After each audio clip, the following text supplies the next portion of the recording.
As an viewer मेरी शायद videos देखते रहते हैं, तो आज जो टॉपिक है वो बहुत कॉम्प्लिकेटेड है थोड़ा सा। क्योंकि मोस्ट ऑफ द केसेस में जब हम देखते हैं कि सीमन एनालिसिस का टेस्ट आता है तो डॉक्टर्स हमेशा रेकमेंड करते हैं कि आप हार्मोनल एसे करवा लो, हार्मोनल एसे में FSH LH करवाओ या टोटल टेस्टोस्टेरोन सीरम करवाओ। और इन सारे टेस्ट की रिक्वायरमेंट क्या है? सबसे पहली तो चीज़ ये है कि वो क्यों करवा रहे हैं। दूसरा, उसमें अगर बात की जाए तो उसको अगर वो कुछ इम्बैलेंस भी है तो उसको स्टेबल कैसे किया जाए। देखो सिंपल सी बात समझना, आपके हॉर्मोन्स पूरी कैलकुलेशन से वर्क करते हैं कि कब क्या किसको क्या करना है, ठीक है। अगर बात करी जाए कि मेरे हॉर्मोन्स अगर मेरे को सपोर्ट नहीं करेंगे तो मैं इनफर्टाइल ही रहूँगा। जैसे कि अब बहुत सारे पेशेंट्स ऐसे होते हैं जिनके टेस्टिस डिसेंड ही नहीं करते, अनडिसेंडेड टेस्टिस होते हैं। तो वहाँ पर हार्मोन्स टेस्टोस्टेरोन हार्मोन ही नहीं बनता, जिसकी वजह से कभी वो फर्टाइल हो ही नहीं सकते। जैसे क्लैनफिल्टर सिंड्रोम, जहाँ पर हमारे पास XY एक क्रोमोसोम मेल बॉडी का होता है बट वो XXY हो गया, ठीक है, या XYY हो गया। तो वहाँ पर भी इश्यूज ऐसे आते हैं जहाँ पर दिक्कत देखने को मिलती है कि बॉडी सपोर्ट ही नहीं कर रही होती कि वो स्पर्म प्रोडक्शन पे काम करे।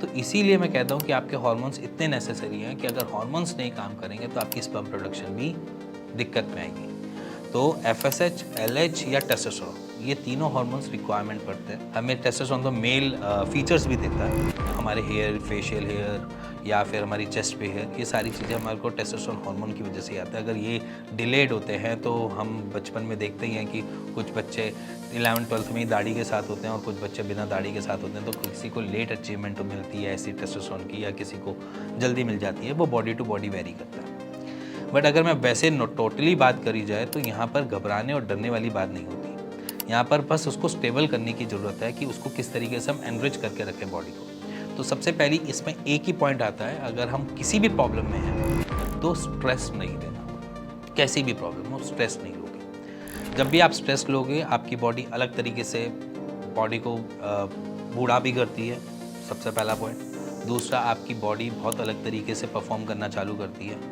अगर आप एक गड्ढे में कूद रहे हो या गिर रहे हो तो वो आपको डबल तेज़ी से गिराएगी उस गड्ढे में, ठीक है। आपकी बॉडी बड़ी जल्दी क्रैश होती है उस मोमेंट पे।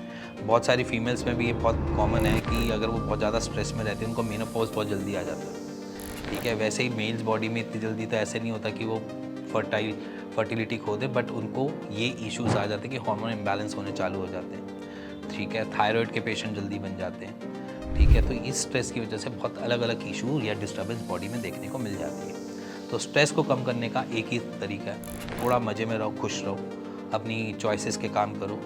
इसी के साथ थोड़े सा जो अपना स्लीप है वो बहुत अच्छे से मेंटेन रखो। दुनिया कहती है 8 घंटे की, मैं कहता हूँ 9 घंटे की नींद लो, कोई दिक्कत नहीं। नींद अच्छी लो, जल्दी सो जाना, सुबह लेट उठ जाना, कोई इशू नहीं है। बट अपने बॉडी को स्ट्रेस फ्री रखने की कोशिश करो। जितना स्ट्रेस फ्री आपकी बॉडी रहेगी उतनी आपकी हार्मोन्स अच्छे से काम कर पाएंगे और उतना ही आपकी बॉडी अच्छे से परफॉर्म कर पाएगी। इसी के बाद सेकंड बात ये आती है कि एक्सरसाइज थोड़ी बहुत अपनी लाइफ में ज़रूर डालो, क्योंकि जो एक्सरसाइजेज होती हैं वो बेसिकली आपकी रिक्वायरमेंट्स को और पूरा करती है, टेस्टोस्टेरोन को और बूस्ट करने की कोशिश करती है। स्ट्रेंथ ट्रेनिंग की एक्सरसाइजेज में आपका टेस्टोस्टेरोन सेल्फ बूस्टिंग की तरह काम करता है, क्योंकि वहाँ पर एक अपने आप ही बॉडी टेस्टोस्टेरोन को ज़्यादा बना रही होती है, तो वहाँ पर वो हेल्प मिल जाती है।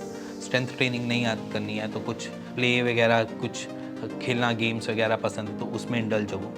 थोड़ा टाइम स्विमिंग या किसी भी चीज़ में जिसमें आपका मन लगता है वो वाली चीज़ें करनी स्टार्ट करो, जिससे बॉडी एक्टिव रहे और टेस्टोस्टेरोन बनता रहे और आपको अच्छे से प्रोडक्शन दे मिलती रहे। इसी के बाद अगर बात करी जाए तो लाइफ में हमारी बहुत सारी अलग अलग परेशानियाँ होती हैं, जैसे कि फैमिली की, ऑफिस की, या फिर अपने आसपास की सराउंडिंग की, या यारी की भी।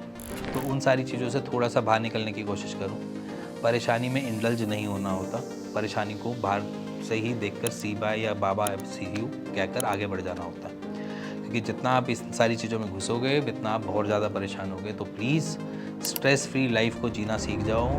थोड़ा टाइम गांव में चले जाओ, थोड़ा टाइम किसी पहाड़ों पे चले जाओ, कोई दिक्कत नहीं है, बट स्ट्रेस फ्री लाइफ जीना सीख जाओ, जिससे आपके हार्मोन्स आपको सपोर्ट करें रादर देन आपको परेशान करें।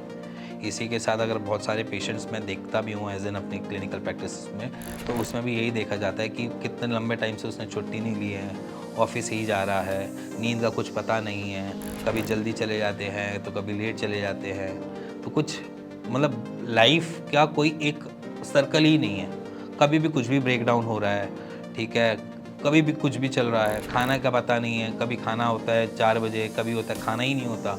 तो ये जितनी भी चीज़ें होती है ना, ये हमको आज नहीं तोड़ती, पर धीरे धीरे तोड़ती है। और जब ये धीरे धीरे तोड़ती है ना, तो ये परेशानी बनती है। तो प्लीज़ इसको परेशानी मत बनाओ, इसको मजबूत करो, इतना मजबूत करो कि आपका शरीर इतना मजबूत रहे कि आप हमेशा फिट कहलाओ, ठीक है।